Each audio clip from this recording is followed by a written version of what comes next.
There's a maniac trying to kill us. Huh. Welcome to New York.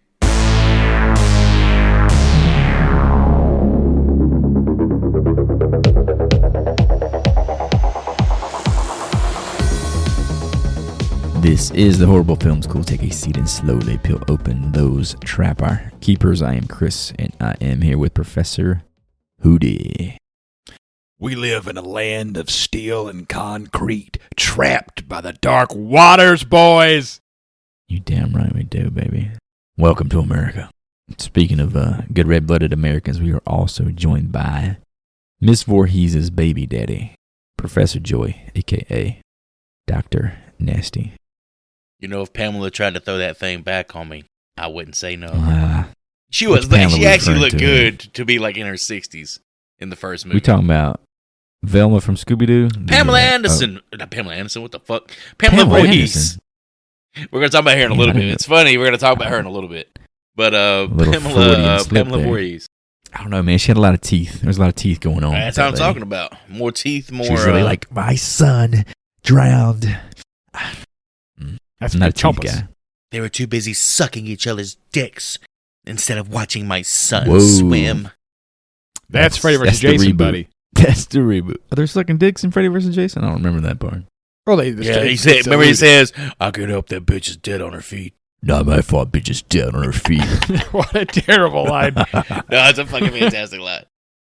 Yeah, watching Freddy commit necrophilia, it's awesome. We love it. All right, before we hop into it, I got some news here, boys.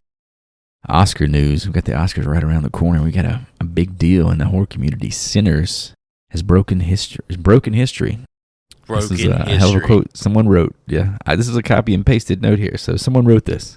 Sinners has broken history. Has broken a record as the most nominated film of all time at the Oscars with 16 nominations. What the fuck? Are you kidding me? No, dude. As a fact. It wasn't that good. Here's a caveat. Here's your asterisk in case anybody quizzes you on this in the future. I don't know if they ever will. There have been more awards added this year as well. Like Best Casting is an award now. So keep that in mind. None of you fucking nerds ever quiz me on any of this shit in the future, please. 16 nominations. That's more than Titanic, The Return of the King, The Godfather, any of them.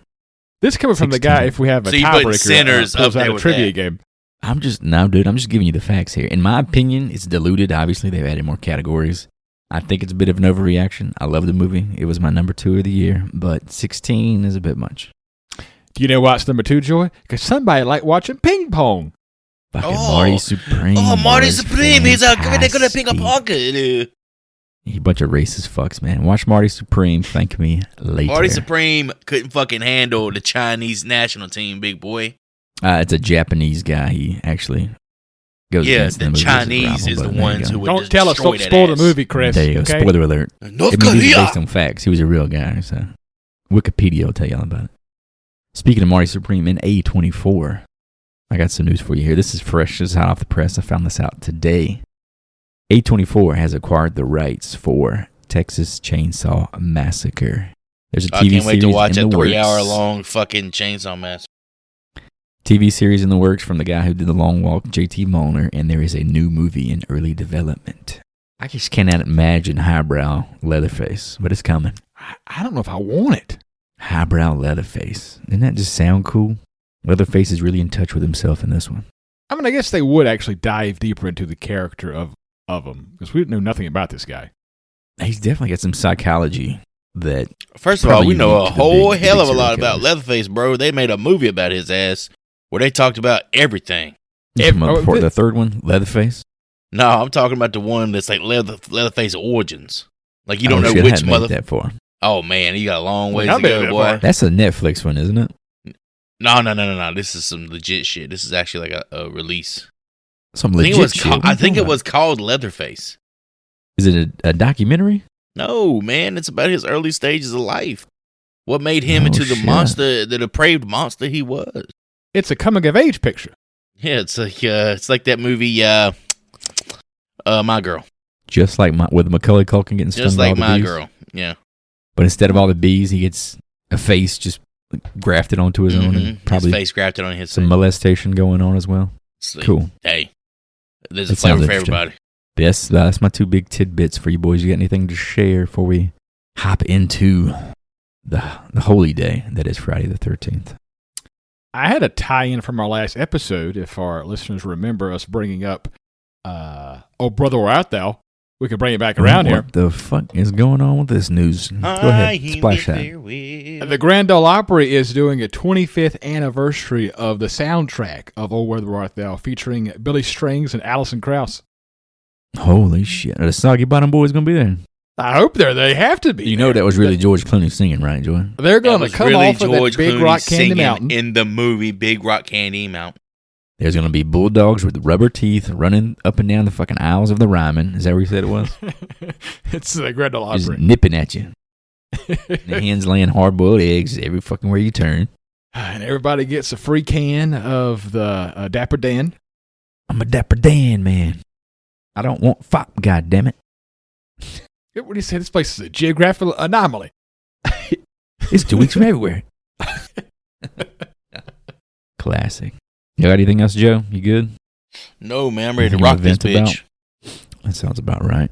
All right, man. Let's rock this bitch. Let's crack into today's assignment. We're going to 1989, the end of an era, for Friday the 13th, Part 8. Jason Takes Manhattan. Lesson on this one, real simple, boys. The city that has seen it all ain't seen nothing yet. Boom. Wait for Made in Manhattan to come out. Oh, J-Lo, baby. So let's hop into Takes Manhattan with some Rotten Tomatoes fan reviews.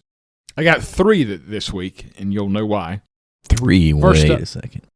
He's breaking conventions. Short and sweet. Lance U, so that means Lance University from 2023, said... I've been there, yeah. Nice place. Worst in the series, letter grade F. So had to shout out that. Ah, damn, that's the whole review. That's it. Now, there you go, Joy. Short and simple. Wow. Some people just they just don't have taste when it comes to their selection of Friday the 13th cuisine. Sometimes you just gotta eat a plate of that New York sludge. Next up is Christian K from 2022. Says, was going to say it was the weakest kills in the series till the guy got his head punched off. The New York gimmick is very minimal, and its impact doesn't even make it there till the final 30 minutes. 2.5 stars. Damn. Guy got his head God punched damn, off. was there a good review in there anywhere? It's the positive coming around the bend, buddy. It's coming. Joy said, Joy's not having any of this slander. I'm getting upset.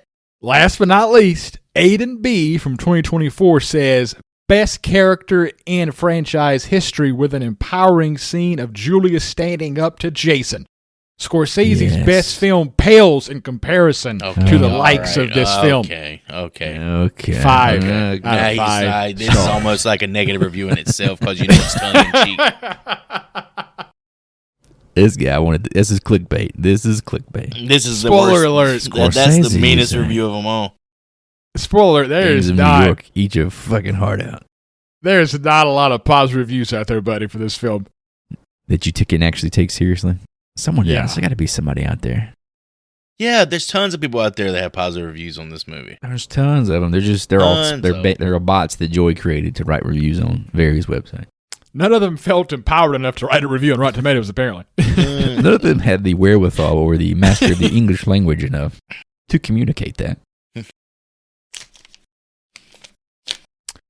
So hop into the behind the scenes here. Writer and director, I feel like this is the first in the franchise, is the same person, who is Rob Hedden. Hedden sounds right to me. Hedden. And he was the writer of a film I think we all got to live through called Clock Stoppers. What in the fuck are you like talking that arcade about? game? Y'all remember that Clock Stoppers? We all? Motherfucker, you got a turd in your pocket because you ain't talking about me. I think Clock Stoppers got like a Burger King like Happy Meal tie-in. No one has like ever an seen arcade Clock game. No, Stalkers. the stoppers. That's Time Stoppers, Chris, you fucking dummy. Wait, you said Cock Stoppers? Wait, Cock Stomp. He said Cock Stompers. We've all been to Cock Stompers. Remember, I love watching cock. Me and my brother, it was like 2 o'clock in the morning. He turned on Cinemax, and it was just cock stompers. They would like pause time with their watches. You remember this at all? What the fuck? My brother would say it's my turn to do the cock stomping. This was like 2003-ish, 4-ish. No I would have guessed like 1978 from the sounds of this shit. Okay. Well, anyway, moving on. He also wrote The Condemned, starring Stone Cold Steve Austin. Oh, Jesus Christ! Can I get a hell yeah, brother? And because he wrote The Condemned, I remember this line from the movie. It was so bad. Stone Cold said, the detective asked him, "Why did you blow up the building?" And Stone Cold says, "Because it was blocking my view." That's cold-blooded. That is literally Stone Cold. Dun-dun, dun-dun, and then he stunned that motherfucker right there. Because I've never seen a Stone Cold vehicle. I'm going to go ahead and be honest with you. I've watched The Condemned. Did he just stun people constantly in the movie? It's a lot of physicality.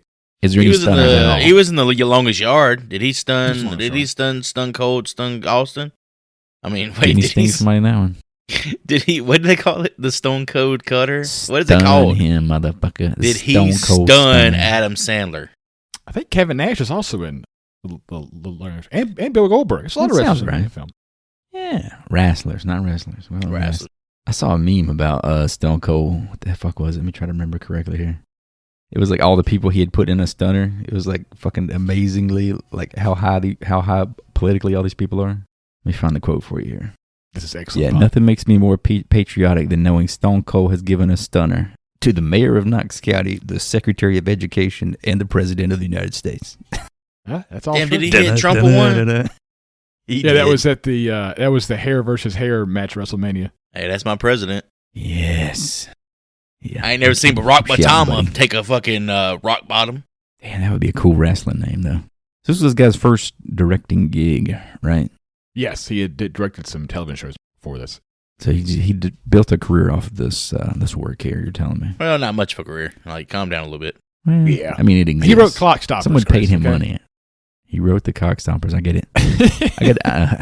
I got a quote. Like he has a career in the same way that fat guy who's always in like those sitcoms is always in the background. Like it's a fucking fat nerdy looking guy who's like, oh yeah, the guy was in Spider-Man for some reason. Yeah, you know, like, he's got a career too, right? I have no idea who that's the same kind of career this guy's got. I think he was in Superbad. He was in like a lot of random backgrounds. Yes, you know exactly what the fuck I'm talking about. I do. Glasses wearing nerd looking. Here's a quote from Rob Hedden. He said, "The biggest thing we could do with Jason is to get him out of that stupid lake where he's been hanging out." Oh, yeah. We got him out of the lake. We went and got a fucking truck and towed his boat out of the goddamn lake while we were at it. Towed his ass. It connects to the ocean by river, Joel. Oh, by river. Shown. Oh, okay. It's never shown. It's a long-ass fucking river. It's a wide-ass river also. You damn straight. I think we might have passed over the box office, but just to throw it out there, talking about him making a career after this. This was a $14.3 million box office versus a $5.5 million budget. So technically a success, but I think it was the lowest grossing of the franchise to this point, if I had to guess. I think it's still, but yeah, it's still a success somewhat. I had one last movies into this franchise, though. 8 movies in 10 years. Yeah, it wasn't too much of a success because it led to them selling the fucking character to New Line after this. New Line. That's true. Hey, one more note on Hedden before we move on. After completing Takes Manhattan, he was approached by New Line Cinema about the possibility of writing and directing the next Nightmare on Elm Street sequel. But he declined because he was exhausted following the lengthy production of Takes Manhattan. That lengthy production, huh? The lengthy Too much production. for this one. He acts like they were actually in fucking New York. Yeah, I know. Yeah, that's kind of. What are you talking about?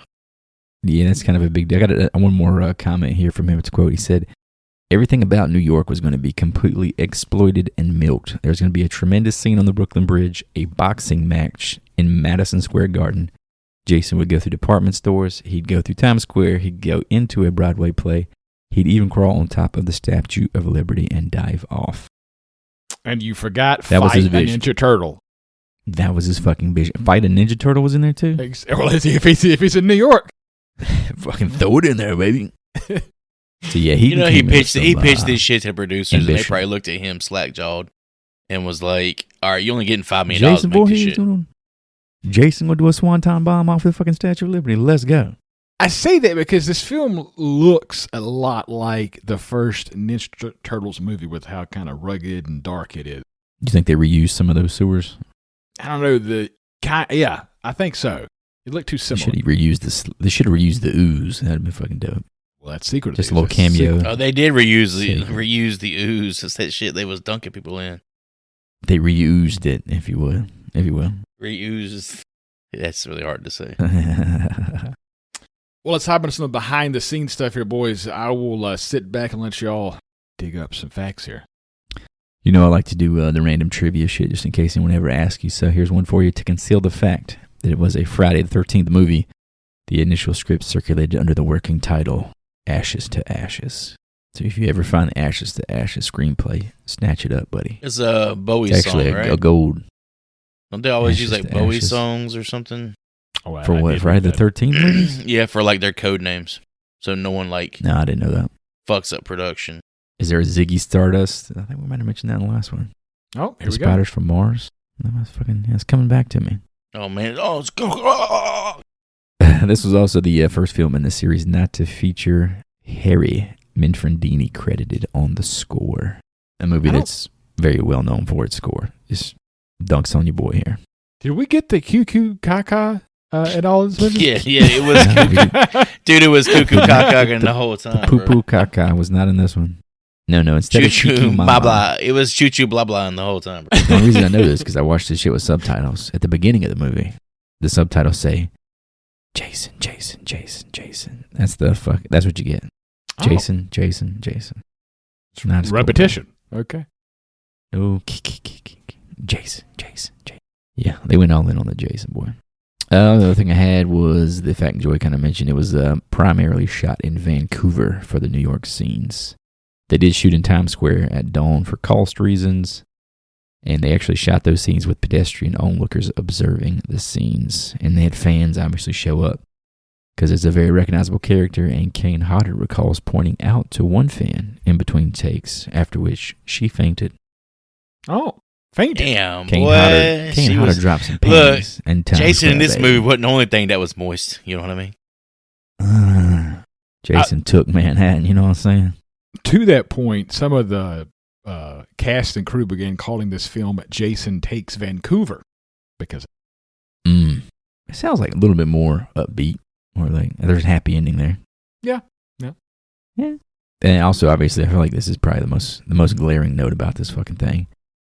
The marketing campaign, which may have been the entire movie unto itself, in retrospect, featured Jason slashing through the I Love New York logo with a knife, but later had to be retracted after the New York City Tourism Committee filed a complaint against Paramount. God, I hate people. Like, it's not good for business, ruin man. it for everybody, man. It's fucking New York.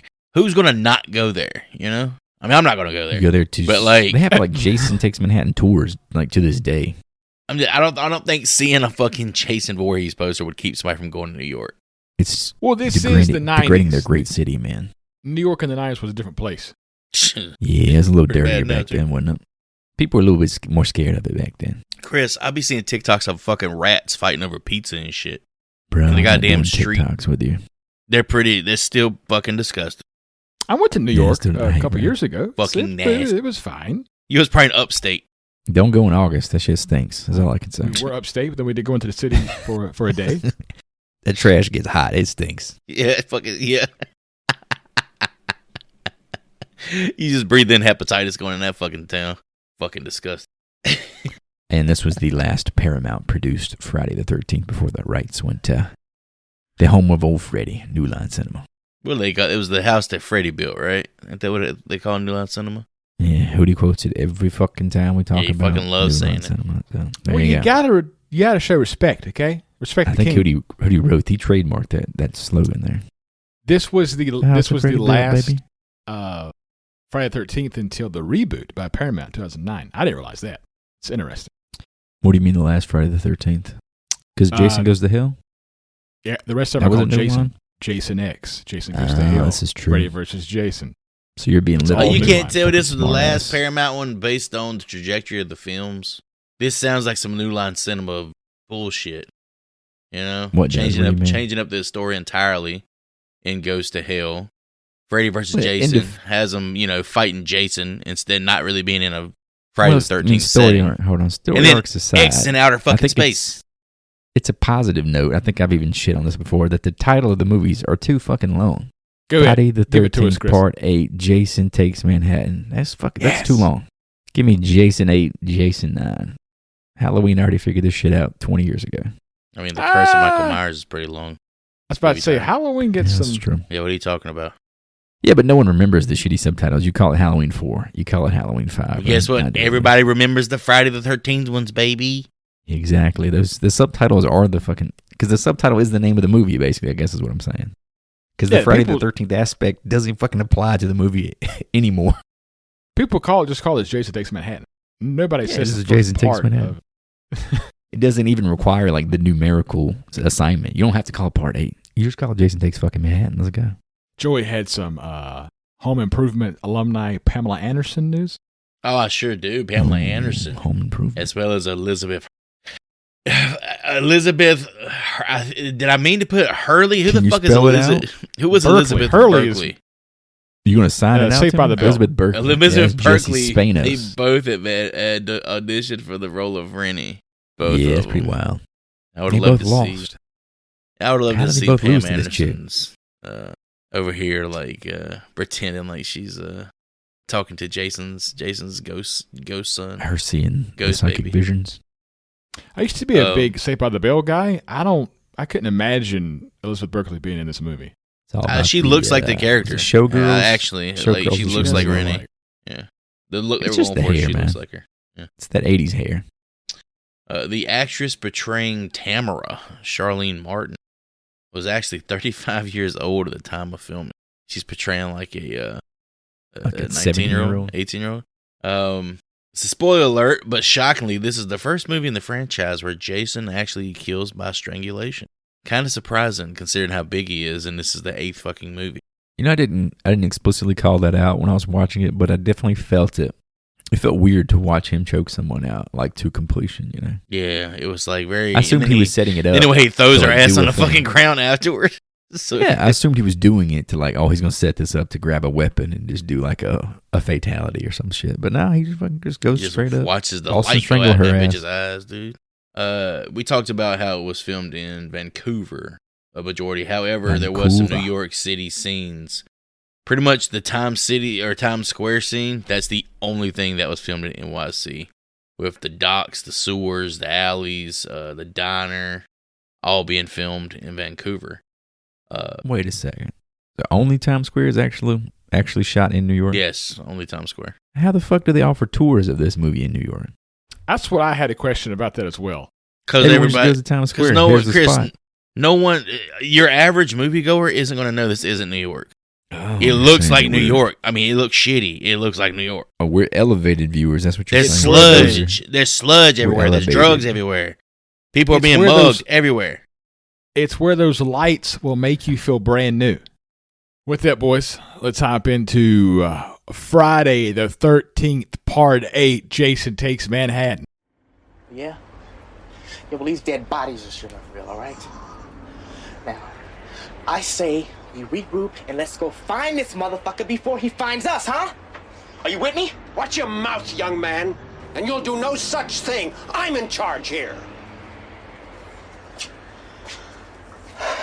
School is out, Camilla. Okay? Jason is resurrected at Crystal Lake when a houseboat shag goes wrong. Teenagers Jim and Susie accidentally revive his submerged corpse, and Jason kills them both before stowing away. By shag, he means sex. Not like a Shag. Is that carpet what or they were anything. having? There was I was some trying shagging to. going down, She honey. was trying to fuck, and all he could do is sit there and tell her ghost stories, trying to dry her pussy up. That shit was weird, dog. First of all, the intro song fucking set a tone for me I was not ready for. I like that synthesized 80s I was hit. like, holy shit, man. This is some dirty dancing going on right here. I was waiting for Heroes to pop out of somewhere. Boom, da-da-dum, dum, dum. But yeah, the dude is like Hip, mid-chub. he's The lady's square. like rubbing on him. He says, I got to go drop the anchor, baby. No, dog. Is that a code name for No, taking a shit? bruh. It's only going to take you 3 minutes to do what you got to do, and then you go drop the anchor. He's in the middle of a lake. Like, you don't have to drop anchor. Like, it's okay. Yeah, I don't He's know. about like, to the fuck. He logistics don't want of to it. drift into like a dock or anything. What's it Well, mean to it's be a not boat like- cat? He's not paying attention anyway. He's got his dick out. They've been inside the boat for at least 20 minutes at this point. I got to go drop anchor, But baby. yeah, I was sitting there thinking, I'm like, why would you tell your girl a scary story like that right before trying to smash? Knowing you about to dry her out like a piece of beef in a dehydrator. But then I got to thinking, man, Jim might be a fucking master because, you know, how women like that true crime shit nowadays. Oh, yeah. Maybe So this hearing was like about a that will precursor. get him slick as a baby seal. It's don't like that think was they wanna be My told Favorite that. Murder, baby. They want to be told that while they're inside of the house, which is basically what they were in. Jason's house. Yeah. We're just floating over his ass right now, just so you know that. You guys like the resurrection? You like the effects with the lightning? I thought it was cool in the water. It looked cool from above water, like looking at the lights coming up. But then when it went underwater, it was like a damn 80s cartoon TV show where it's just dude getting zapped by lightning and shit. Is that one of those instances to where it was like a technique used in the 80s where it was like a dry, wet look? Like he wasn't really This motherfucker underwater. was wet. His wetness in this movie is a problem for me. Dude, when he it started off I with will him agree with grabbing the rail to get into the boat and the fucking squelch of his hand. This man is waterlogged. Yeah, that boy. He has some pruny ass fingers, man. It was time to get out of the bathtub a long time ago. I had some notes on Jim and Susie for deep dives here. Oh, shit. Jim, played by Todd Caldecott, was in a film I believe we've all seen, Fear, starring Mark Wahlberg. Okay, thank God. I thought you was about to say some fucking goof troop shit. Like fucking, yeah, he's in Brownie Patrol. Goofy movie 3. Man, yeah, haven't we all seen Brownie Patrol? Remember when they Fear. did the fucking Burger King lineup for that dude? I don't think I've seen all of Fear. I've just seen him fingering her on the roller coaster. Like maybe that's all I remember about it. Of course, that's the one thing you remember, Chris. Of course it is. It's like What this is movie it? and the head gets punched off. It sticks with you. Is that the one where he says, come out wherever you are? That's Cape Fear, motherfucker. Oh, Cape Fear is Fear. where Mark Wahlberg You is see they're making a series out of that on HBO? With Javier I Bardem? thought it was a movie. Is everything No, getting a it's series these days? man. Yeah, Javier Bardem, baby. Was Every Javier the story- creep, or is he the... Yeah, the husband? he's the De Niro. I don't think he's the De Niro. I think he's the husband. He's the De Niro. Every story doesn't need a 12-part television series. Fuck yeah, it does, man. Milk that bitch. Well, man, you imagine True Detective as a movie? That would Well, suck. now Wouldn't that be as does. good. That makes sense. Wouldn't That be makes as good. sense. Long next up- form storytelling like this, I think for some things is actually fantastic. It's good for mysteries, I would say, but It's good for epics Fear's not a like mystery. Game of Thrones and shit like that. I don't think it's good for thrillers because Cape Fear is a thriller. Like if I take a break when he's like, you know, when he like climbs up under the car and he's like fucking hooking his arms and shit in there, and you go like, I gotta wait another week to watch it. It just kind of loses its speed. But I guess people binge shit after it ends now. Like that's a thing. Really? I'm the guy who I watch it as it comes No, out. I want to watch it as it comes. So I know some people that are like, I wait till the season's over, then I just binge it all. So no one knows how to consume these things properly anymore. Next up is Susie, played by Tiffany Poulson. And she was in Runaway Bride, where she played reporter Tiffany. And if we know anything about Oh, Jesus Christ. Runaway Bride, it's the chick song, Ready to Ready, Ready to Run. Ready, ready, ready, ready to run. Ready to run. Ready to have some fun. Joey, you know anything about Runaway Bride? I don't know what the fuck Julia y'all talking Roberts? Richard Gere, baby. Wait, Reunion after you Pretty talking Woman? about Sleeping with the Enemy? Not Sleeping with the Enemy. Pretty Woman. Oh, that's a good one. That is a good one. Now, this is their first one after Pretty Woman. It's like 10 years later. Oh, shit. She can't Didn't get he married. shove Charles a runs mouse away. up his ass? That's actually fake news, started I by think it was someone a else. gerbil. Yeah, he gave a Park. gerbil certain drugs and he shoved him up his butthole. South Park made a lot of bank off of that bit there. Lemmy Winks. Remember Lemmy Go Winks? ahead, Lemmy Winks. Search through his asshole. Yeah, he had like a whole crusade through the sphincter and all the fucking wizard frog popped up. It said, Lemmy Winks, you must continue on your journey. It's like there's a bunch of corn and fucking shit in there. Move on with Lemmy Winks or else you'll soon be dead. He's like a Oh, bard I can and shit watch in that. there. Yeah, so good. Damn, different times, man. Let's talk about Kane Hodder. Do it, Joey. Give it to us. Kane What a Hodder. fucking I think we name, talked baby. about him on the last the last episode. Did we ever talk about him on Waxworks? I think we did. He was Frankenstein, right? Yeah, he was Frankenstein's monster. He played Leatherface in the Chainsaw Massacre 3. He was in Under Siege with everybody's favorite, fake martial artist, ponytail guy. What the fuck's his name? Oh yeah, Steven Seagal. Steven Seagal. Gonna be You saying Jason. Aikido is not a real martial arts, bro? No, I'm saying Fucking he's snap your not a real arm right martial off, artist. bitch. Snap Like your not the fucking actual martial artist itself. He's gonna be the Jason in the next couple movies we watch: Pumpkinhead 2, Wishmaster, Devil's Rejects. Yes. And I think Hootie's the only one amongst us who's seen the Hatchet, right? Yeah, all of them are pretty good from what I remember. I watched them as they came out. So And it's all Kane Hodder. Is he in prosthetics in everything that he's in? I Yeah, he wouldn't plays think a Does he monster ever in like all his himself? movies. What the What is fuck? Under Siege? Like No, Under Under Siege, Siege. in a way, he's a fucking monster. None dude. of these, Yeah, he's he's dressed like as a another- rock. He's just a rock. Yeah, just a Bill. Steven Bowman. Seagal just chops his ass in half. Yeah, he just chops Yeah, it in look. half. Look, the rock is I'm moving. gonna tell you what your motivation is here, Kane. Just fall over when he chops you, okay? Look at me, you fucking rock. Look me in the eyes, you son of a bitch. So he was Jason in what, 7, 8, 9, and 10? Not versus Freddy. Not versus Freddy. But he was. But he also goes to hell. Jason X. This one and the one before, I think, New Blood. Yeah, sounds like 7, 8, 9, and 10 to me. But we said he also had he played Leatherface, and he also did mocap for the video game as Leatherface. Did you know he also played Freddy Krueger's clawed gloved hand at the end of Jason Goes to Hell? Oh. Spoiler alert for Jason Goes to Hell. So this man has technically played Freddy, Jason, and Leatherface. A beefy hand there. That's 3 of the 4, man. He plays Michael Myers. It's just a wrap. He's got the too whole wide. Mount He's Rushmore. too wide to play Michael Myers. Yeah, maybe. Too twitchy. Michael's all about that stillness. Calm waters run deep, baby. So does that get technically he portrayed Freddy Krueger. I'm throwing it out there. I will say there was a lot of good remarks on Kane for this film. He provided several moments of levity which were appreciated by the cast. Following several death scenes, for example, once director Rob Hedden called cut, Hodder would do a brief disco dance in a full Jason costume and makeup, making the cast laugh. Thanks, Kane. What do you think they called him? Thanks, hot dog.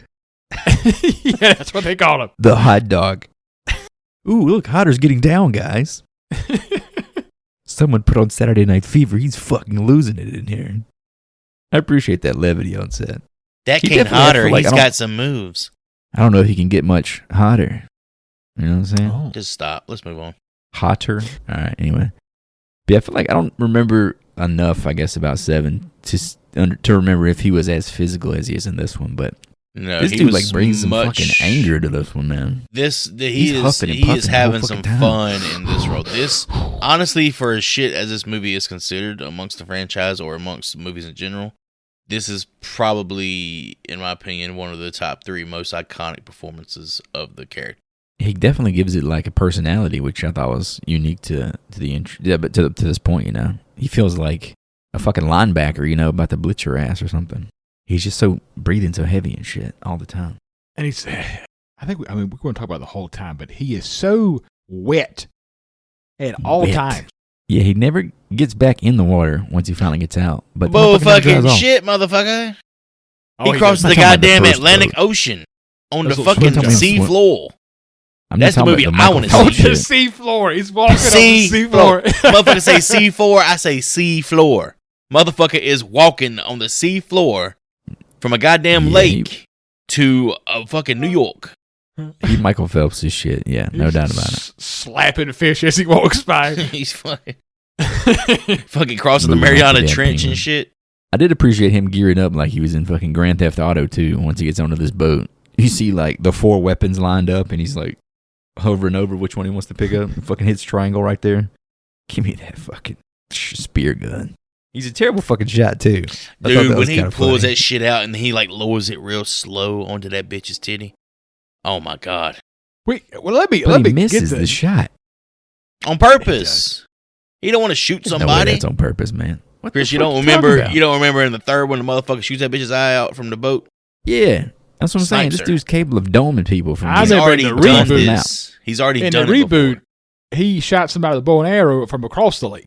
He domes people from across the map. You know when Call of Duty first starts, and you chuck the grenade up in the air. map. You chuck your grenade up in the air, fucking dome somebody.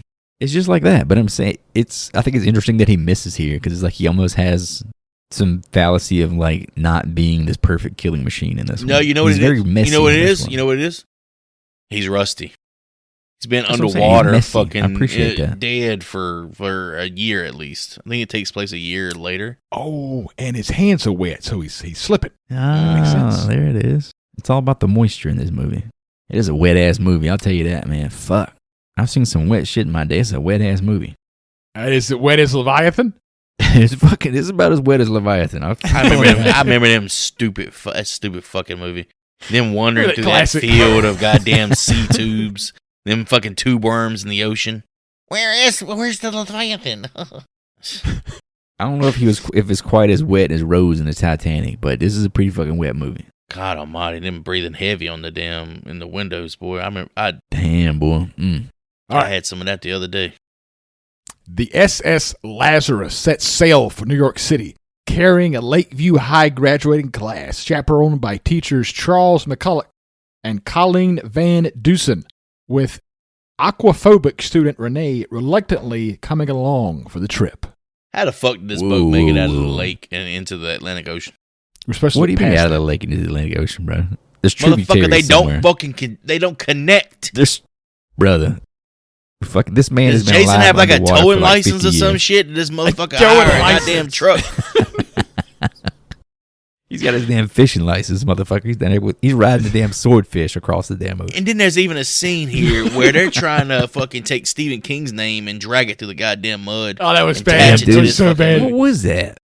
What the fuck was that? Of all the illusions You're you could such a make, good why? writer. You're such a good writer. Here's a fucking inkwell pen that this motherfucker the fucking used. Like a Stephen fucking. King touched Of it in course, Stephen college. King's nerdy ass is gonna have an inkwell fucking pen, like it's damn 1902.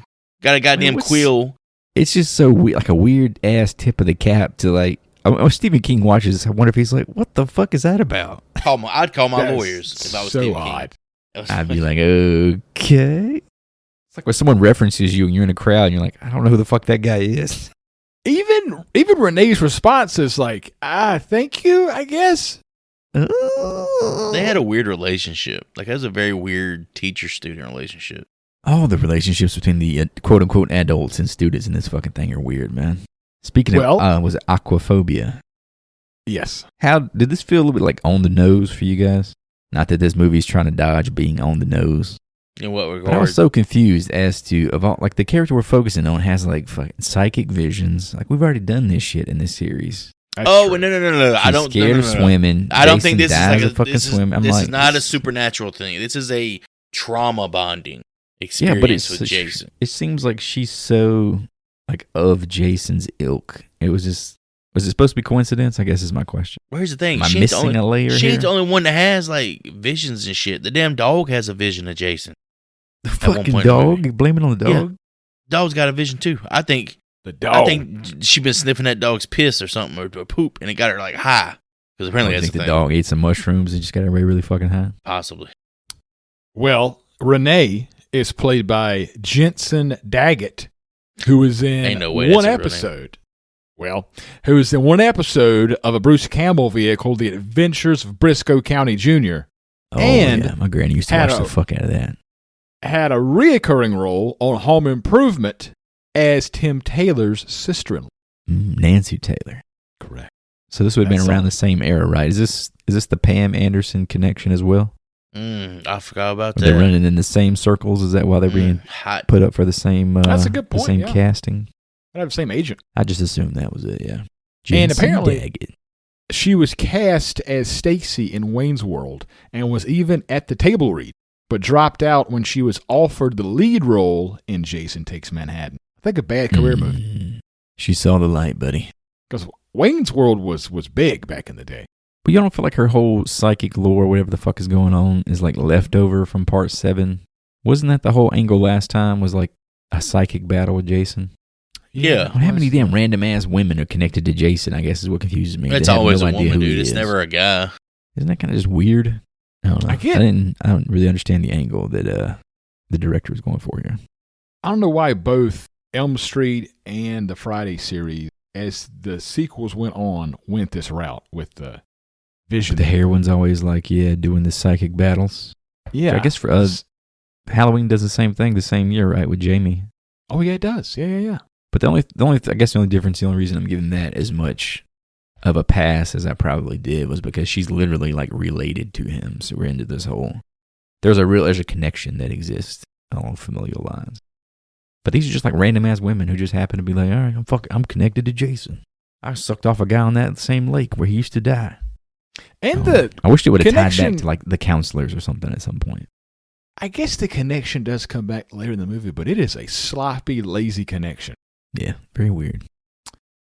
Jason begins thinning the herd on the boat, killing JJ with her guitar, and later murdering a boxer in the sauna, while Renee starts seeing visions of a childlike Jason throughout the ship. Jason! So did you guys know that she was seeing Jason immediately? Well, it was bad. It was a bad makeup job, man. Yeah. I felt like there were multiple children I was seeing throughout the movie. Or was it just me? I think he was in different stages of decomposition.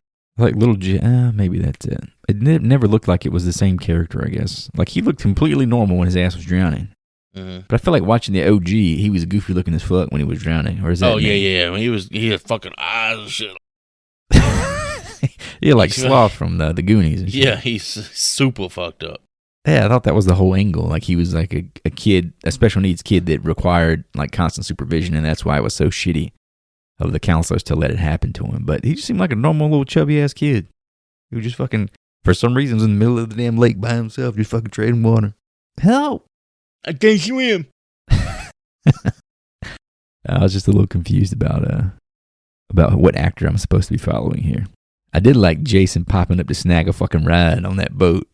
That was a cool fucking shot. They would just grabbing as soon as the boat was getting ready to depart, it just like it panned down to the side of the ship, and they're like, "Oh, fuck it, it's so peaceful and tranquil." It's like, what's the fucking Captain Phillips or some shit? And then, fucking Jason Voorhees just snatches a fucking chain and pulls himself up. Got your ass.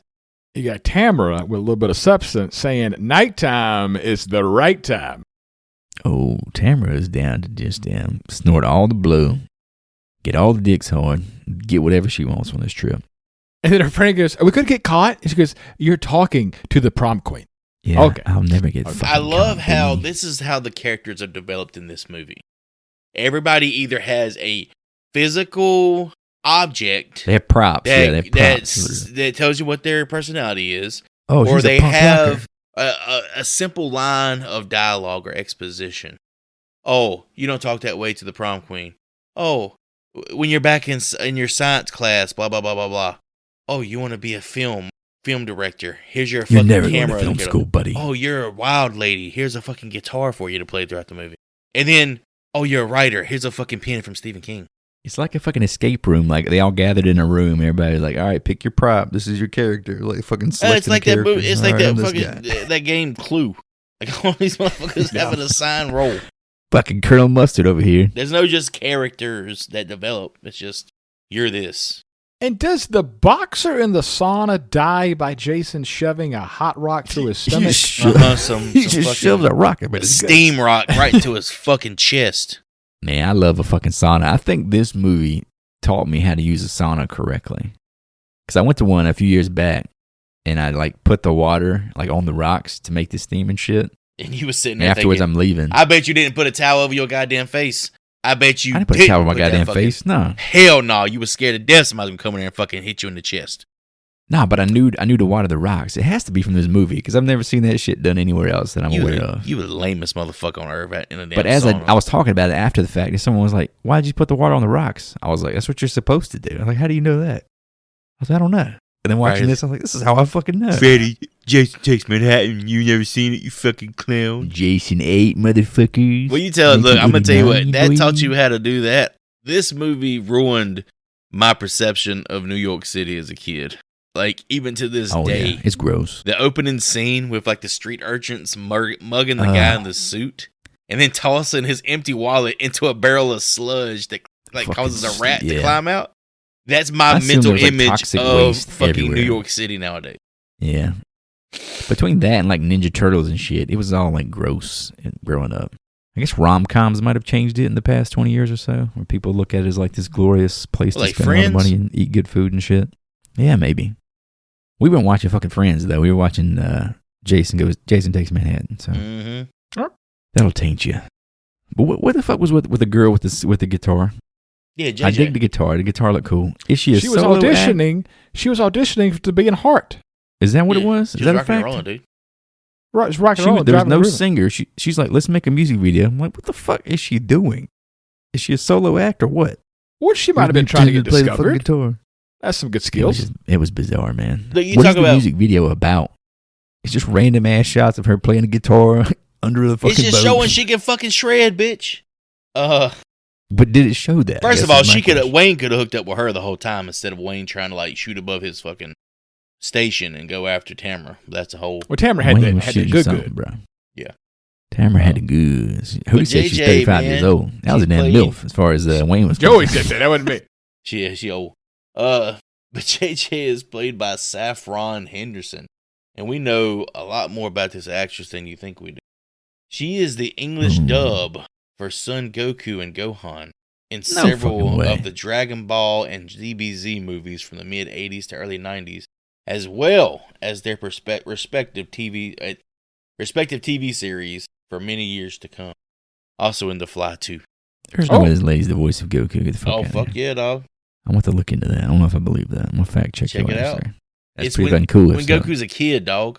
Kid Goku, yeah, that same voice becomes Gohan throughout the series. It's her.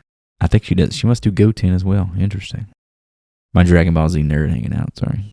Need to get back into it. What about fucking Crazy Ralph just fucking Norman Bates to these kills? He's just jerking off and like, huh?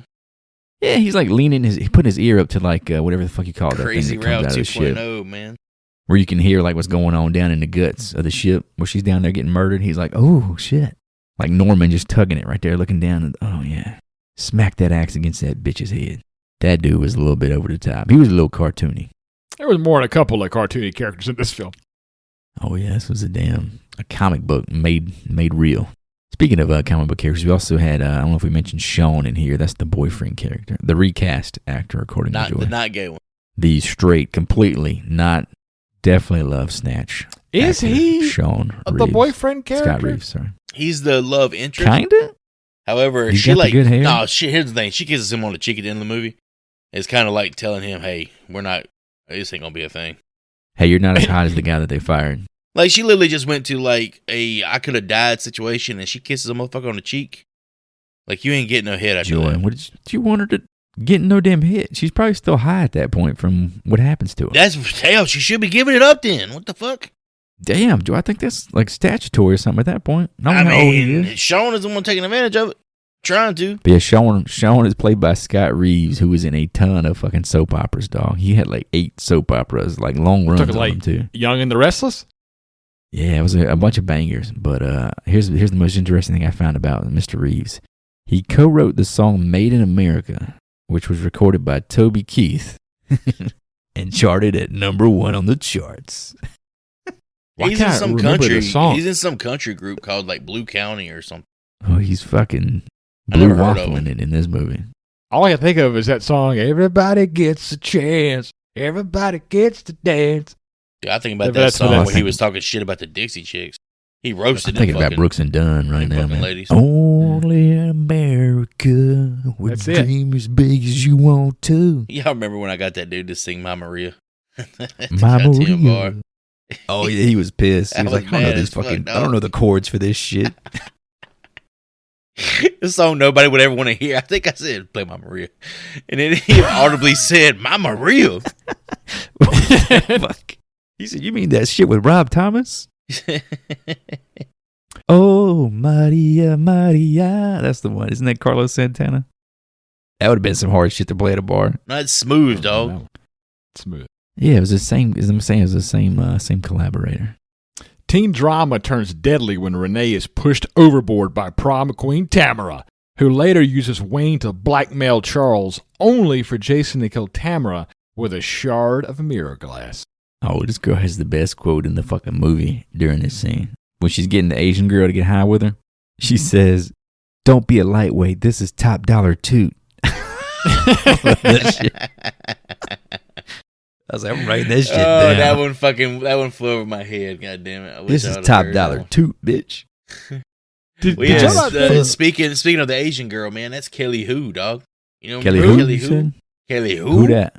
Man, that's the girl from Surf Ninjas. Had the biggest crush on her when we were Oh, younger. yeah, she's Rob very Snyder was trying to smash. And now we go back to God, the list of 5 films that Joey has watched in his lifetime. Oh, I know. Guarantee right? was released in 1995 and 1997. Dude, she was also in The Scorpion King, and she was in X-Men as Oh, Deathstrike. yeah, she was the fucking Scorpion King lady. That's right. And also The Vampire Damn, she's hot. Diaries, if you guys ever watched that. Ooh. Nah, I had to get up on I those. was Gotta just, watch them. right before we started recording the podcast, I was just introduced to this little TV show called The Originals, about some vampires in New Orleans from back in Oh, the that's day. the prequel. That's the prequel to the Vampire Diaries. over Yeah, there. apparently I'm going to be going down the Vampire Diaries rabbit hole here pretty soon. You're gonna be binge reading. Yeah. Their diaries. Yeah, I was forced to binge watch Twilight the other day when we were God. snowed inside. Damn. Mm. You watched the whole series? I learned so much about that. I learned What what about that imprinting. fake-ass I learned what imprinting is. Oh, Oh, Like, how about that's that? one word Apparently, this for it. werewolf's Who's- trying to fuck a baby. Whose team are you Yeah. on? It's a big deal. No, I'm team whoever eradicates this shit from the earth. I'm team whoever doesn't say they're gonna make love to the baby. I'm not a fan of that. I'm team whoever breaks Stephanie Meyer's hands where she can't fucking write anymore. Damn, dude. You know how big of a deal that was back in the day? That's Oh, crazy, it bro. massive, huge. I remember Almost. our sister. I remember getting our sister the books and shit for Christmas.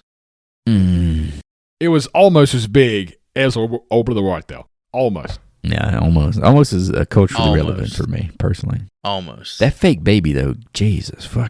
Yeah, the CGI one that was pretty bad. Mm. I actually liked the last 15 minutes, then for it to turn out to be like, you know, It's like it a really fake out, it right? never Or something like happened. Yeah, I didn't like that.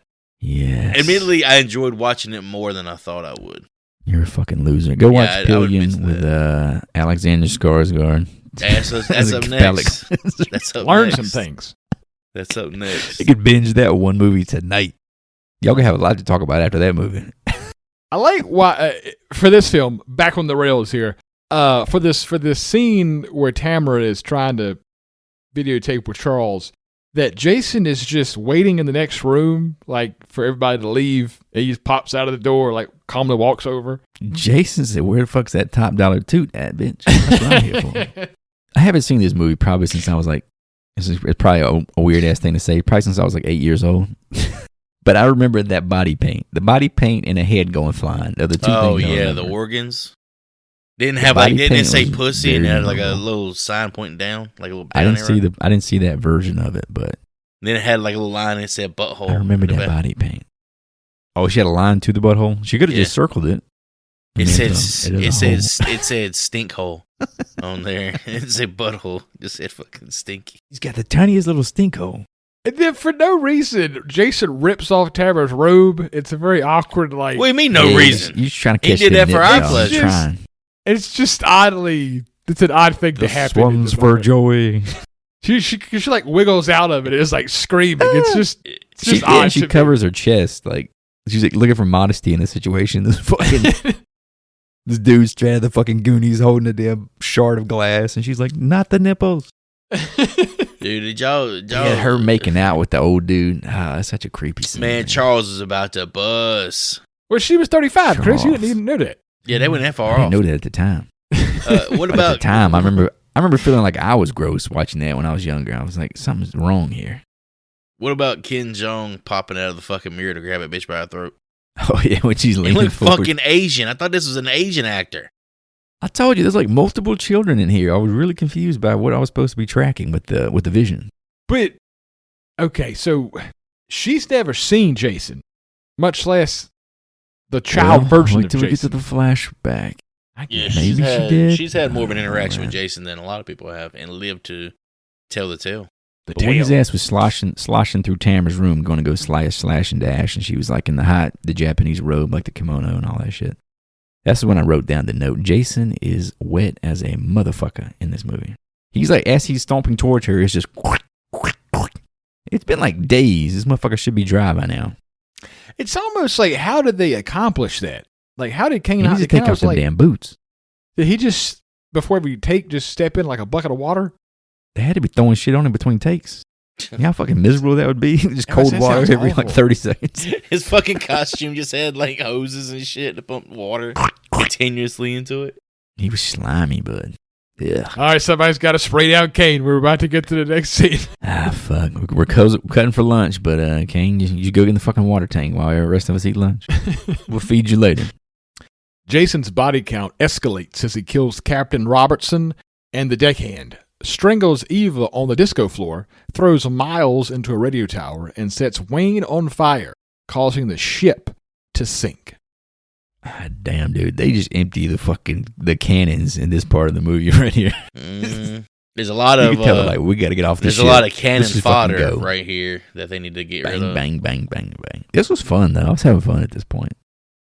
I don't know why, but Like- I have a little note here. At this point in the film, I myself put, "Why is Jason so wet?" Why is he so fucking wet? Is this the wettest villain in the history of horror film? I liked it because it looked so fucking weird and it made me laugh. But the captain getting the slow motion throat slit, what the fuck was that about? That was Yeah, it was dog I don't shit. know. It was terrible. He was like, It's like the worst shit ever, man. Like before that, it was cool, man, because he took they have some nautical themed kills in this movie, which I think they missed the mark because they never had him wrapping an anchor around somebody's like body and throwing him into the fucking ocean. Two on the nose. But when he grabbed Yeah, like the too whaling easy. harpoon and stabbed the first mate, like before that, there was the weirdest fucking exchange of dialogue I think I've heard in a Jason movie or a Friday the 13th movie. The captain's asking his first mate, "How old's your boy now, Carson?" He says, 19 that was a bit months. weird. He says, "Tremendous age." Excuse me, Captain, what the fuck are you talking about? This fucking Hannibal Lecter over Are you here? trying to imprint? Tasty. He was trying to tell him to appreciate his son. Because his son, age. Sean, is a fucking failure who If can't even Sean operate the didn't memorize goddamn the ship. fucking talk about awkward ass scenes. How awkward was that to start the damn movie? I just like it set Sean up to be a loser. Sean, you're gonna be the fucking captain. He's like 17 years old. Fucking just got done smoking a J with his little piece of shit skateboarding buddy. You're gonna run What's this that? fucking ship today, full of these children. What should you do? He was like, we gonna pull this fucking horn. Like, and he literally what an 8-year-old would do. Like when you're driving beside a fucking tractor trailer. Yeah, he was so fucking pull the horn. he was so excited to do that too. Yeah, I felt bad for that kid. It was totally like it's hard to age people in these movies. Obviously, they cast like mid-20-year-olds as supposedly 17 or some shit, but it was just comically bad how they tried to build that father-son dynamic. And we have to talk about the disco floor scene where Jason is apparently teleporting from each Fuck side of yeah, the room. dude. I dug this, man. This was my shit. Murder on the she's- dance floor, man. She's I like standing that. in a circle with a clear eye view of the entire room, and somehow Jason keeps moving. Superpowers, bitch. When you're that wet, you can fucking just slip and slide everywhere instantaneously. I had It's a like note the of first like, movie where I feel like his teleportation became like a It's plot so device. fucking weird, man. It's like he's Nightcrawler now. I hate it. I hate how it's like that because this isn't the only scene that's like that. It's like this when he's killing JJ and she's trying to run away and he just pops up. When Yeah, he does the same shit on the deck. Yeah, he does the same thing to the most inconsequential character in the history of any of these movies, that Miles character. I bet That you don't one even know guy his throws name on is. the pole. Yeah, I Miles. didn't know, yeah. You wouldn't even know his fucking name. But yeah, he's just literally teleporting everywhere. I hate that. Teleportation, man. I think it's like in Street Fighter or some shit where you get the one combo, you just keep fucking spamming it. And he just runs out of juice because he quits using it after a while. He's like, I fucking used up all the magic dust. You know, I it's can't do funny it you anymore." say that. The video game, he has the exact same Yeah. power, yeah, and it I- runs out of juice. You can only I use used that to- shit 10 times in a match. I used to hate playing the video game because of that. He would just pop up out of nowhere. I was like, oh, this is a teleportation. That's the lore, baby. He's the boogeyman. It's confusing. And again, I guess it's important in the character if it's iconic enough to be concluded in the video game. I feel like this is the first time we really encountered it in this series. Or maybe it's just so egregious that it's hard to ignore in this one. And But yeah, I Renee feel like, uses this her, is... Go ahead. Renee uses her Stephen King pen. Oh my God, I fucking completely blocked that out. What does she do with that shit? Stabs him in the Jason eye right in the while he's eyeball. trying to like pull her Oh, through the yeah. porthole. While he's trying Yeah. to pull a Friday Nightmare on Elm Street Fucking 1 Freddy. ending. Yeah, Give me it. yeah. Trying to pull mom through that little asshole in the door. I did, man. I felt like the boat horror, as goofy as it was fun, and it was kind of effective with all the, like the claustrophobia of it and the limited escape routes and all the isolation and all that shit. But it feels like it's such a rush to get out of that situation at this point that it's annoying. Well, we're trying to get to Manhattan, Chris, okay? I know, dude, but they should have just called this shit Jason Takes a Boat. The survivors escape the sinking ship with Renee, Sean, the teachers, Toby the dog, and Boxer Julius rowing away as the Lazarus goes under. A little bit earlier, Toby the dog. Jason actually throws Julius into the sea, knowing his ass can't swim. But Yeah, look just chucks his ass. look how progressive Part 8 is, utterly destroying racial stereotypes. That motherfucker's Fantastic. swimming like a champ. I had two things about this sequence. One, it's in the middle of a storm that's already established, and it's only 2 oars. So you got 2 oars in the middle of a thunderstorm, and they're rowing in. It's almost impossible conditions to make this even happen.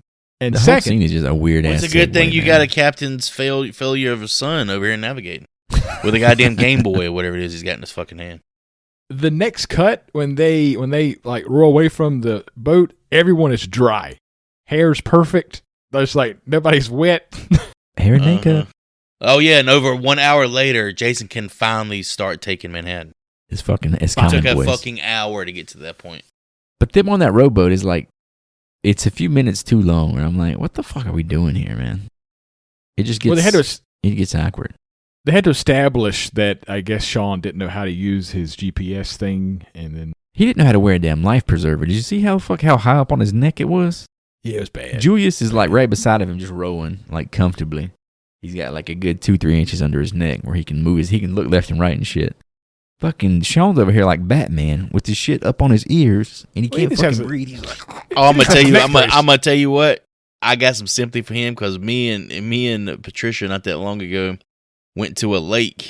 We went paddle boating, and my big did you ass, wrap a damn preserver? my on big you? ass had that motherfucker wrapped around my neck. I had my fucking shit sucked up like this. The goddamn boat was like my big ass. You know she's small. Me big as I Taking on am. water. The fucking I'm taking on water and shit. And I asked the guy. They gave Joey a bucket when they I'm like fucking- this. I pedal back around. I'm like, man. I look up. I can't even like turn my neck. I had to turn my whole fucking body. Is this supposed to be taking on water like this? Yeah, that's normal, man. Just keep on going. We out in the middle of the Keep on goddamn going, lake. dog. We was taking on fucking water and shit. I'm about to throw up the fucking signal going flare. down. I'm about to shoot my goddamn signal flare into the fucking air. Oh, that guy's going fucking down. Yeah, He that's should have such gave you a good little time. bucket of water, son. Why don't you use your shoe to like throw the water out? Oh no, my shoes was drenched. It should have a drain Oh, hole. fucking I would doubt that. imagine. And then a fucking spider crawled on us in the middle of the goddamn lake. Oh, damn, Big that ass sounds spider. Like sounds like a hell of a trip you went on, buddy. Yeah, it was fun. It was a good time. But yeah, these some bitches, they get to the dock, they pop out. It looks creepy and gross. It's the middle of the night. And then Jason fucking pops up like Michael Phelps. Like he's been fucking doing the butterfly stroke, just fucking going ham for 2 hours. So he can swim, right? When the fuck did he learn how to swim if he's never taken a lesson? Wasn't there an image of him walking on the seafloor like Joey Mhm. talked about? Oh yeah, One of I these didn't films? fucking see that. Yeah. No, they did not. he walks the Yeah. sea Probably not. floor. I We remember saw that happening. this. We've seen Yeah. it in one of the other Jason films. There's no fucking way, bro. He's just walking, man. How does he know cruising. which direction to go? Always. Well, how he's about to teleport? If we want to get real down to brass tacks. Maybe he just fucking teleported.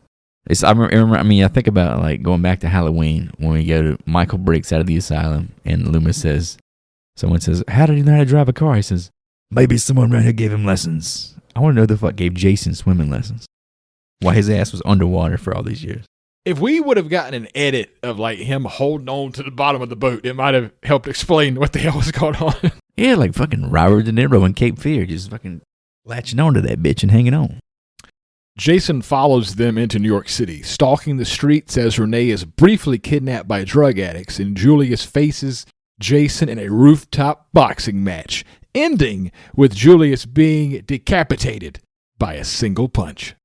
Dude, the way Headshot. Jason did the head tilt when he saw the Eastern Hockey League billboard, and then that dramatic turn to the camera, like all meta, that was so fucking cool.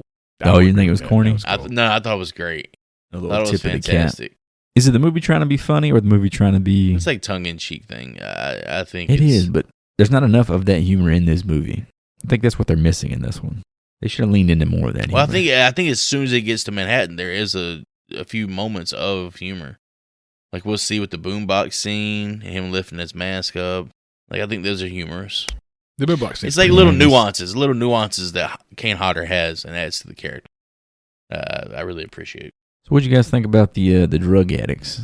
How fucking stereotypical, Damn, dude, racist, Hispanic. That felt scary Hispanic as New shit. Yorkers. I felt like I was clutching my pearls watching that. I didn't understand why. You want to go on a date with me and my friend? And damn, Sean gonna sit back and watch all this happen. Julia's ready to whoop some ass.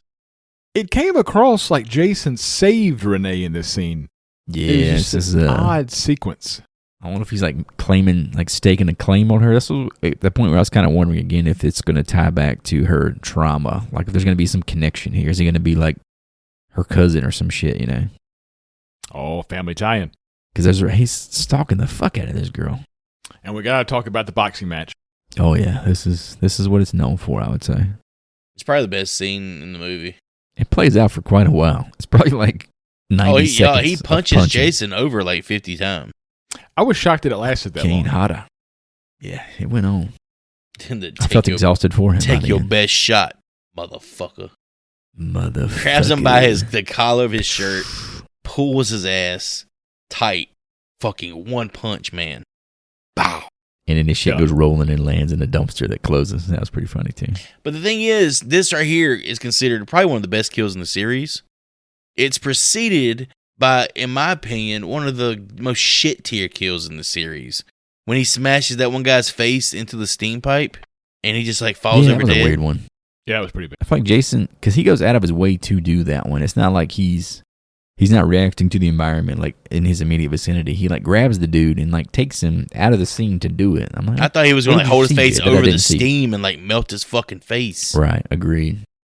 Renee had to get away, man. She's all drugged up, bro. Damn, she's tweaking, bro. You know, Sean licking his fucking chops good. like a damn. What did they shooting her up? Was it H? What are they doing? That's heroin. That is heroin. Heroin. Joey told me. Actually, you know what? It might not be heroin. They might be shooting up cocaine because he was talking about cocaine. That's some dirty shit. Whatever. Might be a damn 8-ball. More baby. Ugh. More revelations and death follow when Jason kills a police officer. Renee crashes a squad car. Colleen dies in the explosion, and it's revealed Charles calls Renee's fear of water before Jason drowns him in toxic waste. Got his ass. He's super aggressive on that fucking cop, dog. I've never seen Jason tackle somebody like that. Yep, I had the same thought. I said it's the clumsiest kill I think I've ever seen Jason do. I've never seen him like struggle to handle another man, but he kind of does with this cop for some reason. He hits him like a linebacker for real. He tackles his ass. I think it's because it's like a sneak attack, and he grabs him, and the way the actor who's playing the cop moves, it's like a real interaction. Yeah, it seems more like found footage type shit, you know? Yeah.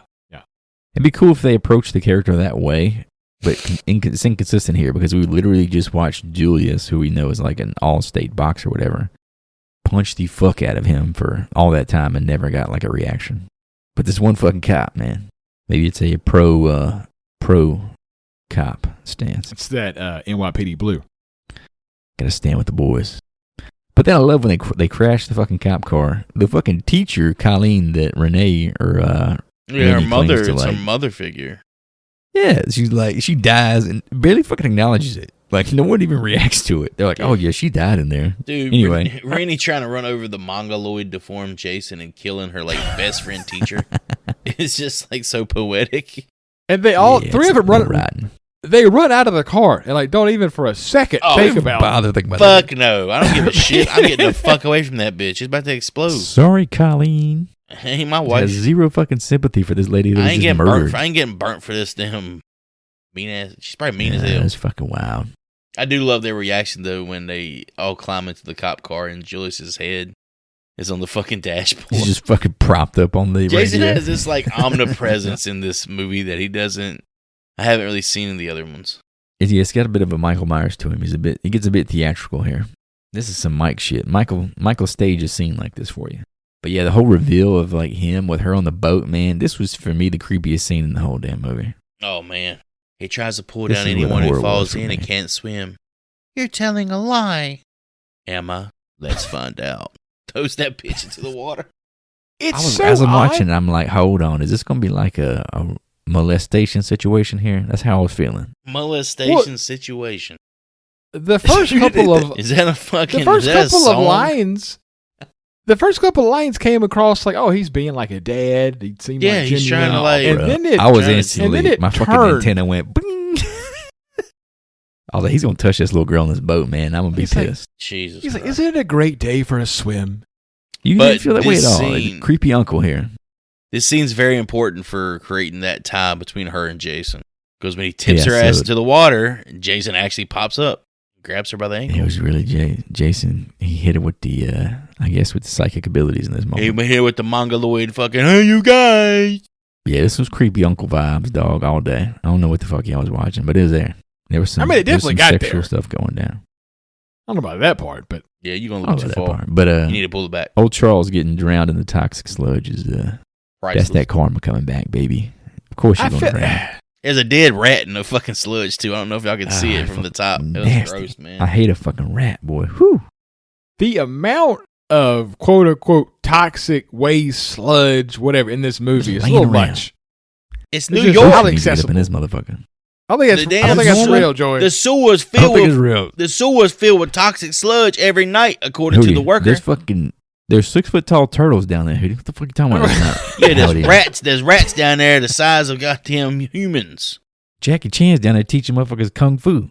We will get into that later on, but the fact that they Corey said Feldman that is every down night. there. Apparently, Corey like, Feldman's down there toxic- dressed up like a goddamn turtle. Toxic acid waste gets dumped think he into the just did the sewers. Well, you thought Corey was in the fucking Corey- Donatello suit the whole time? Corey Feldman's in that fucking suit. I was told He's still Either- a character to this day. either part 1 or part 2, there's a scene where the turtles are laughing and you can see the actor inside of the suit. Apparently, it's terrifying. Was it Corey Feldman? I'm telling you, it's No, Corey it's not fucking Corey Feldman Feldman. in It's that just bitch. like that's He's just got his human. bandana from fucking Lost Boys. He's still wearing it. Shit. He's a fucking frog brother and he's a turtle. It's just like you're looking at this, 6-foot turtle, and then you see like a human head pop out of his mouth. Like, yeah, the other turtle's a 6 foot except for Donatello. Motherfucker's like 5'6". I gotta watch that shit in 4K.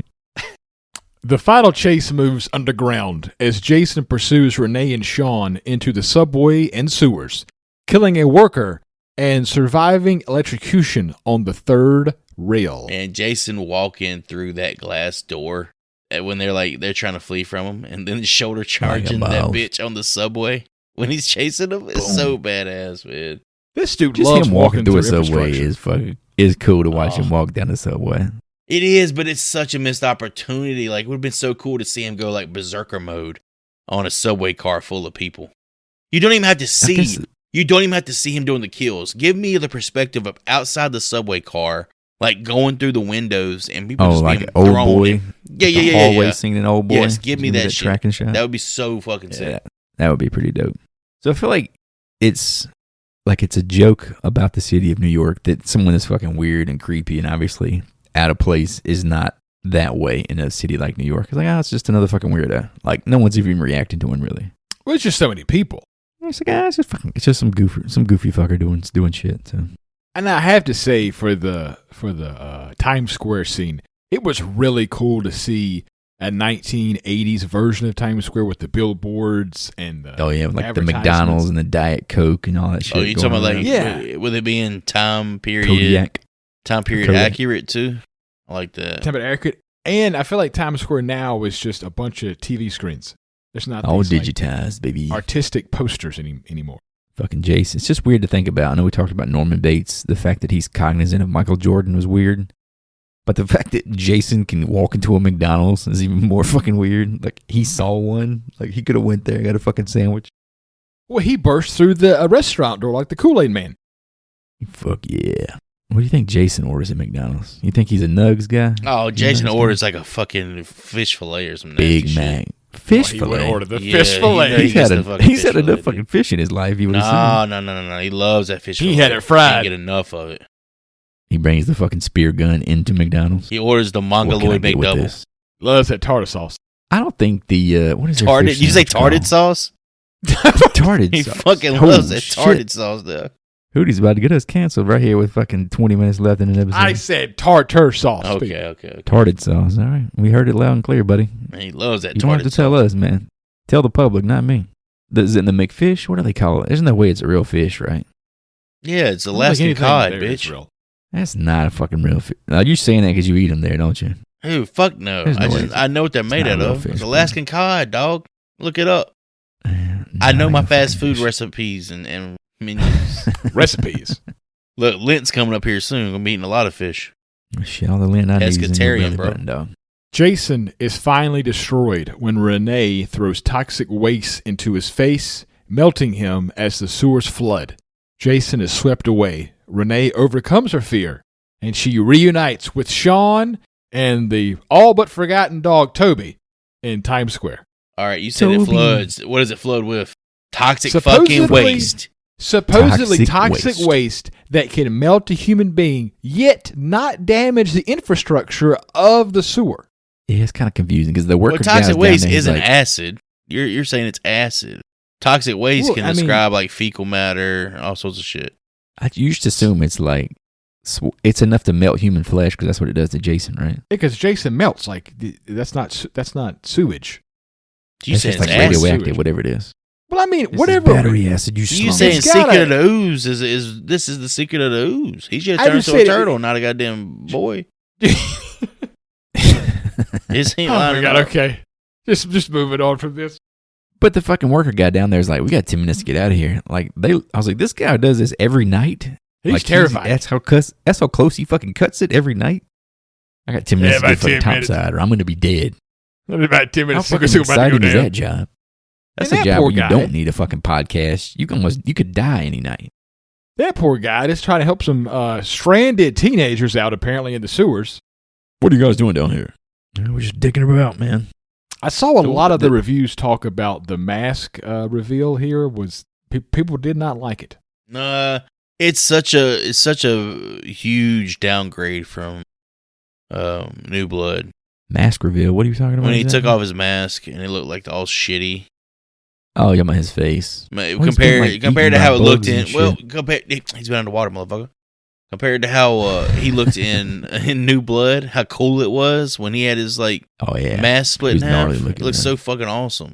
But he's been eaten by fish and shit for like, how long has he been underwater now? I get I it. feel like but that's now a crutch for these films where they can say, oh, it looks bad because of all the years of. Oh, yeah. No, It's all thanks. shitty now because it's, whatever lore you want to believe, blah, blah, blah. Right. So it's like a workaround. So what'd you guys think about the toxic waste child regression, whatever the fuck didn't that make was? any fucking sense. Doesn't really have a kinda place baffling. in Friday the 13th type movies. And they Dumb. totally fucking disregard him and just walk away. If you really think there's a child laying there, they just fucking leave. Yeah, we're good. And the mask survived. The mask looked weird too. It had developed like new punctures and shit. And it looked almost liquid into itself. Maybe it's just the Well, way it was that's shot because- underwater. That's because all the years, Chris. See. Oh, the degradation. I don't know. Does it feel like the franchises ran out of ideas at this point? Or it's just exhausted itself? Is that how we feel? Well, that's the thing. This is actually the first one that has a somewhat. No, I'm not gonna say that. I was gonna say somewhat Mm-hmm. unique idea, but I guess 5 did too. Then A few 6, twists 6 along was the way. kind of outside of Camp Crystal Lake, right? And then 7 goes back to Yeah, what they that's- know. Nothing's really left it. Everything's been in like that New Jersey area. Yeah. Well, this one actually left it. Yeah. Give No, us so some if I'm credit saying, for do you feel like that. they just said, fuck the franchise, we're getting out of town? This There's a cash reason this they check sold and it. sell this bad Yeah, boy? the reason they sold Is it. that the move here? But yeah, in this scene though that we're talking about, there's actual like vomit, right? Water vomit. Apparently, Water vomit? yeah. You don't remember Jason vomited a bunch of water as he sees the water coming towards him? Oh, yeah. Like he was remembering his drowning, I guess, from when he was a kid. There's an article in Fangoria magazine from the late About the water 1980s, like 1989, where Kane Hodder says that the water vomit scene was not a special effect, but that was actually him throwing up on cue after drinking several pitchers of water. Ugh. Yeah. Oh, fuck. He's under a mask, isn't he? I guess he's like a method actor. No, he's not. Right, That's Daniel when he's after Day-Lewis he's type shit. unmasked, right? Jesus, bro. Fuck, you could have accomplished that by just getting He's a the little water. and Daniel have us figure it out. Day-Lewis of fucking Jason Voorhees character. Or taking Portrayers. fucking water to the head. You gotta be careful with chugging a bunch of water. You can fucking drown yourself for real. Yeah, that chick who was trying to win that Wii. She fucking drunk Yeah, until it killed her. Yeah, kill yourself. I remember a kid a couple years ago on like a spring training football team in like a high school drowned himself drinking too much fucking water. It's crazy. That's awful. Wild, man. He made the team. In memoriam, I guess. I don't know. It's fucked up. With that, boys, let's wrap up part 8. Jason Takes Manhattan.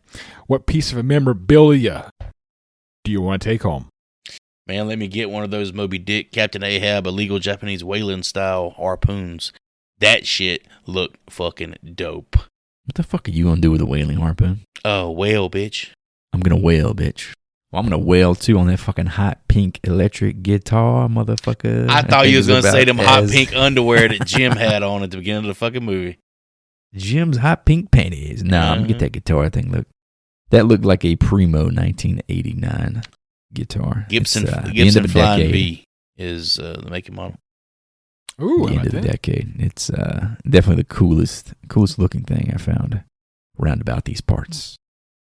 Well, mine apparently is pretty boring. I want to get that Stephen King pen and see if it's actually This fucking guy. the Stephen King pen. How the I'm fuck gonna you bring gonna it know to that? Stephen King's book signing. Oh, he's got it engraved right here. SK. Oh shit, this gotta be him. Stephen, is this your pen? Stephen, What if I brought the pen. doesn't he have like another moniker, Chris? Where Excuse me? he writes other shit. Richard Bachman. Yeah, this is Richard Bachman's pen. You got the shitty version of it. He Oh, I'm abandoned sorry, that sorry. after like 3 books though, because everyone figured out it was him. He was like, fuck it. I'm just a prolific writer. I'm gonna keep going by Stephen King. Are those 3 books any good? Thinner was one of his Bachman books. So was The oh, Running okay. Man, I believe. The Running Man as well. So All right, let's get out your letter grade books, boys. Chris, what are your thoughts on Takes Manhattan? oh baby, Jason Takes Manhattan is infamous for a reason, but it is not wholly unwatchable, I can say in retrospect. Kane Hodder's work here, the boat setting, and a few all-timer moments keep it afloat, if only in a nostalgic part of my brain. The title is a complete lie. The ending collapses under its own nonsense, and the mythology definitely takes a hit here. But still, this is a late 80s slasher artifact, and is weirdly charming. I'll give this a D+ for Mr. Hedden's ambition, sinking under the weight of trying to spin up the eighth boys entry in a slasher franchise. This movie might be too 80s to the point that it looks dated. Characters are one note with no depth. The ending is awful and absolutely nonsensical. Abstract endings have no place in the Friday franchise. This is much more of a supernatural take on the Jason Voorhees character instead of like a speed walking undead force of nature. I didn't really care for that too much. And just like with the Dream Child from a few weeks back that we did, Friday the 13th fatigue is pretty apparent with 8 movies in the span of 9 years. For as bad as the movie is, or it may seem though, this is actually one of the most iconic Jason Voorhees performances in the entire franchise. Has a powerful, commanding presence, and you can tell Kane had a good time in the role and really made it his own. And it's finally a new setting. Although it takes over 2/3 of the movie to get there, refreshing to see Jason slaughtering a new locale.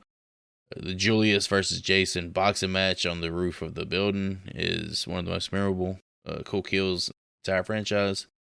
It's definitely not a good movie by any stretch, but it is decent enough. Friday the 13th movie with a great performance by Kane Hodder with several memorable scenes and nuances in the character's mannerisms that I've always appreciated. So for me, nostalgia aside, it grades out with a C. Ooh, very nice. Well, let's bring it home here. Jason Takes Manhattan has always been a film I wanted to experience, but never sought out until this episode. I know this franchise is one of the go-tos for cable channels to run marathons with, but Part 8 always eluded me. I can honestly say that the wait was not worth it, and this film did everything but pay off. Not to keep pounding the drum for the title, Takes Manhattan, but come on. This should be Jason Takes a Carnival Cruise. I will say that I enjoyed Kane Hodder's version of Jason and really enjoy how he plays the silent monster. However, not even Kane could save this film. I give it a C-. C-. This franchise just keeps chugging along, man. We got to commend the fact that all this has happened within a decade. All 8 of these movies. That's pretty wild. Something for the staying power there. From 1980 to 1989. 8 of these bitches. All right, boys, let's go to our Mater Meter game where we try to guess that Rotten Tomatoes audience score for our flicks. It was mandatory, so we were not playing for a prize. But with that in mind, recapping guesses here, Hootie said this would be a 48%. Ha ha ha ha ha. Joey said a 40%. I said a 30%. The actual audience score on Rotten Tomatoes for Jason Takes Manhattan is a 26%. Woo. On the Rotten Tomatoes. Pretty low. I think it's a low for the franchise, definitely to this point. Would have been a win for me, but alas, we were not playing for anything of any merit. So spinning back to our last guess, it actually mattered if you boys remember correctly. Joseph was within 5 points, and so he chooses what we watch next. Joey, what is it going to be? All right, so watching a Friday the 13th movie without practically any practical effects depressed me to an extreme depth. So let's cover a movie from recent history that is practically all practical effects. Surprisingly filmed back in 2016 or released in 2016. It's the cosmic horror movie The Void. The Void. Why the fuck does this sound familiar? I think I've heard of this. I've never watched it. Did you say practically practical? Practically practical, all practical effects. 2015, we say? 2016, 2015, something. All right, folks, we are going to hop on YouTube and watch a trailer for The Void from 2017, it appears. If you want to do so with us, you can hop it on our YouTube. Otherwise, we'll be back here with you in a few short moments.